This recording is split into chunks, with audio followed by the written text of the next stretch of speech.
जब भी कोई चिंता मुझे परेशान करने की कोशिश करती है तो मुझे ना फन नजर आता है। मैं चिंता को बोलता हूँ, आओ बैठो मेरे पास, तुम्हारे अलावा और कौन है मेरे इस मायावी दुनिया में, कुछ दिन यहीं रहो।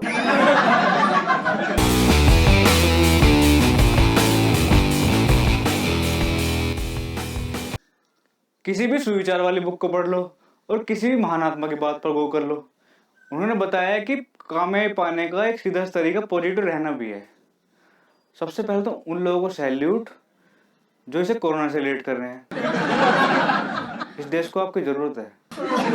आप दिनों दिन तरक्की करें और आने वाली हर लाइन में पॉजिटिव रहे। वैसे यहाँ पॉजिटिविटी का सीधा सा मतलब था कि जो आपकी लाइफ में ले रखी है, आपकी मतलब जो आपकी लाइफ में लगी पड़ी है, उसको ठीक से एडजस्ट करना है बस। जिसने कर लिया वो पॉजिटिव, बाकी तो हवा भाई।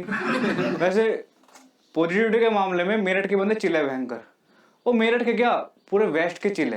इन्होंने परिणाम को दिमाग में सेट करके रखा है कि हाँ अगर ये समस्या आ गई तो इसका रास्ता ये है। लाइक लड़ाई हो गई, मारो भयंकर। अरे क्या होगा, ज्यादा ज्यादा पैसे देके छूट जाएंगे। अरे मुकदमा भी लड़ लेंगे, अरे जेल भी काट आएंगे, पर मारो भयंकर।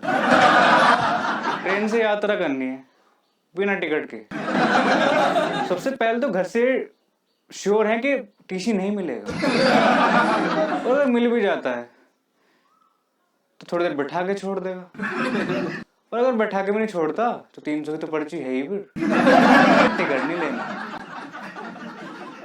जो होगा देखा जाएगा, जो होगा देखा जाएगा। ये अलग ही लेवल की पॉजिटिविटी भयंकर। मतलब सारी समस्या एकदम समाधान।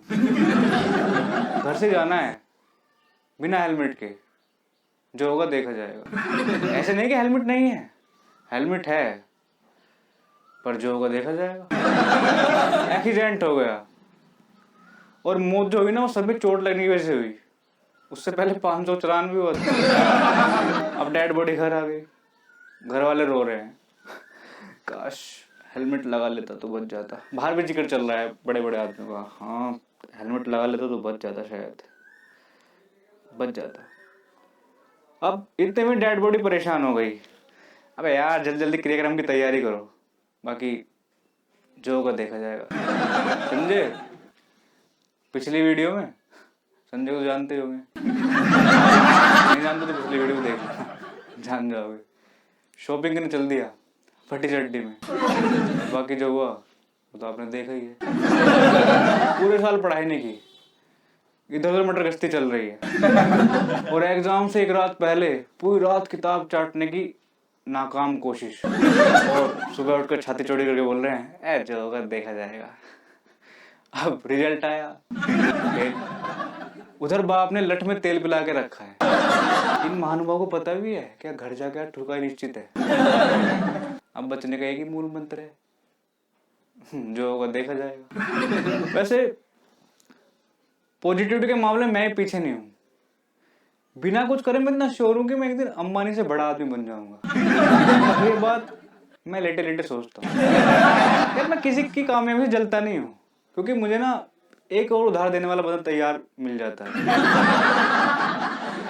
मुझे सब उधार दे देते हैं, क्योंकि मैं ना सबका टाइम पे लौटा देता हूँ, दूसरे से लेकर, और ऐसे दूसरे की पूर्ति फिर तीसरा कर देता है।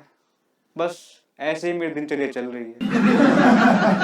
फ्यूचर के मामले में मुझे कोई ज़्यादा टेंशन नहीं है, मैं उसमें ज़्यादा नहीं सोचता, क्योंकि प्रेजेंट के इन लक्षणों को देख कर लगता है ना कि मेरी जो अवस्था है ना फ्यूचर में भी ऐसी ही रहेगी। वैसे मेरी इस अवस्था से मेरे कुछ रिश्तेदार जिनका फ़ोन नंबर तक मेरे फ़ोन में सेव नहीं है, और मेरे कुछ दोस्त जो खुद भी मेरे ऐसे ही है, काफ़ी चिंतित है। ऐसे नहीं कि मैंने कोई चिंता को सोल्यूशन नहीं किया, मैंने किया, लेकिन यार उनकी एक्सपेक्टेशन बढ़ रही थी। लाइक जब मैंने कंपनी में जॉब की तो मेरे दोस्त का फ़ोन आता है मेरे पास, बोला हेलो, मैंने कहा हाँ, बोला क्या हाल है, बढ़िया, बड़ा आदमी हो गया आजकल। मैं कहा बड़ा आदमी तो नहीं यार, मैं तो उतना ही हूँ यार, हमारे भी करवाते जुगाड़ कहीं। मैं जुगाड़ चलो देखते हैं, अब तो दोनों भाई गोवा चलेंगे, और खर्चा करेगा तू। मैंने कहा जॉब लगी है भयंकर, मैंने कहा लोटेन लगी। 2-3 महीने बाद मैंने वो जॉब छोड़ दी, क्योंकि ना मुझे लगता था इसके अलावा भी और कुछ बहुत कुछ है लाइफ में करने के लिए, है ना। आदमी को वो करना चाहिए जो उसका मन करे, जो उसका दिल करे। खैर, अब मैं बहुत सोता हूँ।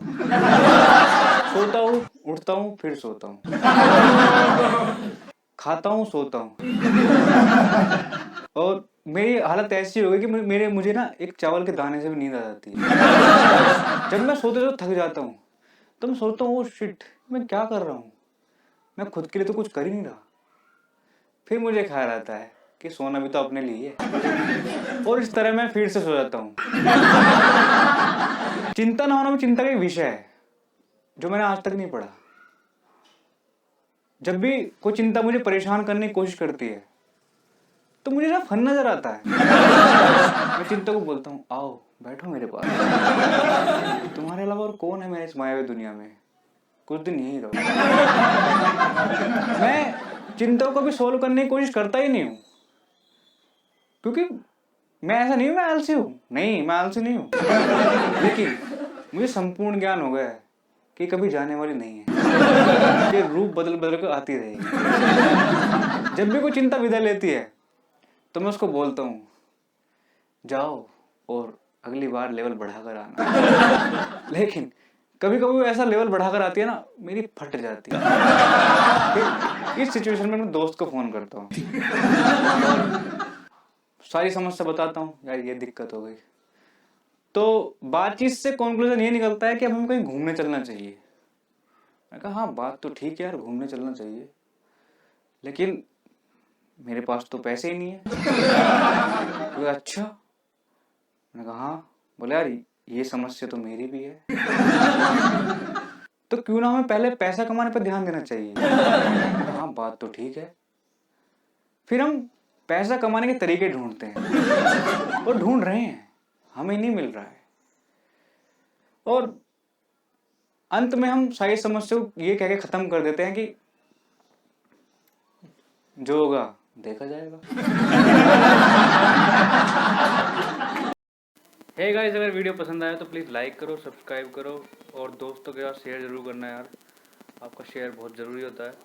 और नेक्स्ट वीडियो जल्दी आएगी, ये नहीं पता कब आएगी पर जल्दी आएगी, मैं कोशिश करूँगा पूरी। तब तक के लिए थैंक यू। सब्सक्राइब कर लेना यार ध्यान से, और शेयर भी।